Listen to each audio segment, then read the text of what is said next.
Everyone, welcome to my mini blog. আজ Sunday is ফান্ডে। সকালবেলা ঘুম থেকে উঠে আমি চলে এসেছি পড়াতে। আজকে আমার দুটো পড়ানো আছে।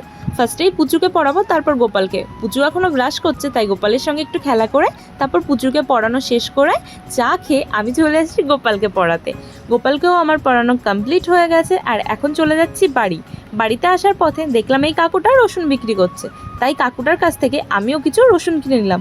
মা আগে থেকেই বলেছিল রসুন দেখলে কিছুটা রসুন কিনবি, তো রসুন কিনে এখন চলে এসেছি বাড়িতে এসে দেখি মা সকাল সকাল মাঠে চলে গেছে, তাই বাড়িতে প্রচুর কাজ রয়েছে। সেই কাজগুলো আমি এক এক করে সব গুছিয়ে নিলাম। তো বেডটাও দেখো কি সুন্দর করে আমি ক্লিন করে নিয়েছি।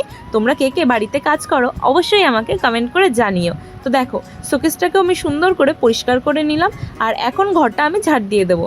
তো আমার ঘর ঝাড় দিতে দিতে ফোন এলো যে তোমার একটা পার্সেল রিটার্ন আছে, তো এই পার্সেলটা যাই আমি রিটার্ন করে আসি। আর তোমরা কে কোথা থেকে ভিডিও দেখছো কমেন্টে অবশ্যই জানিও।